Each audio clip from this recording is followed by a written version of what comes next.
1831, a bordo do navio Beagle, Charles Darwin, naturalista inglês, iniciou uma viagem de exploração científica pelo mundo, durante a qual fez importantes observações sobre os seres vivos que resultaram na publicação do livro A Origem das Espécies por meio da Seleção Natural. Nesse livro, considerado um dos mais importantes da história da biologia, Darwin apresentou sua teoria sobre a evolução das espécies, o darwinismo, que se baseia principalmente nas seguintes ideias: todos os seres vivos descendem com modificações de ancestrais comuns. Os indivíduos com características mais vantajosas são selecionados naturalmente para a reprodução. Entre as muitas evidências apontadas como provas da evolução dos seres vivos, Darwin destacou os fósseis que encontrou em vários países por onde passou. Na Argentina, por exemplo, descobriu o fóssil de um bicho-preguiça gigante com mais de 3 metros de comprimento. Essas descobertas, entre outras, ajudaram a concluir que nosso planeta foi habitado por organismos diferentes dos atuais e que muitas espécies recentes têm semelhanças com esses organismos, o que é um forte indício de parentesco evolutivo.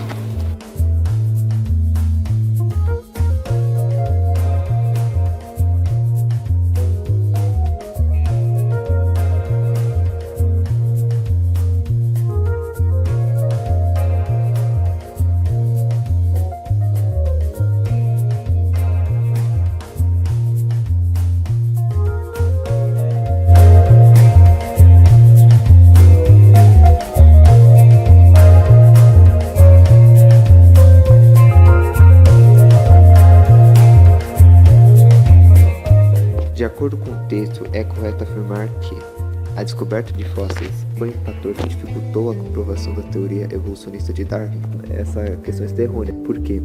Porque a descoberta de fósseis foi um fator que determinou, que alavancou a teoria de Darwin. Porque a partir dessa observação entre os fósseis e os seres presentes, ele conseguiu promover um parentesco evolutivo e assim promovendo a sua teoria da evolução. O darwinismo se baseou no estudo de espécies que contradizem a teoria da seleção natural. A teoria da seleção natural faz parte do darwinismo, é um dos pilastres, é uma das matrizes do darwinismo. Então, essa questão está errônea. A gente pode inclusive ver no texto onde fala que os indivíduos com características mais vantajosas são selecionados naturalmente para a reprodução, ou seja, seleção natural. A teoria da origem das espécies, ao contrário do que Darwin esperava, não teve repercussão nos estudos da biologia. O próprio texto nos afirma que o livro do Darwin repercutiu tanto a ponto de ser considerado um dos mais importantes da história da biologia. Alternativa D.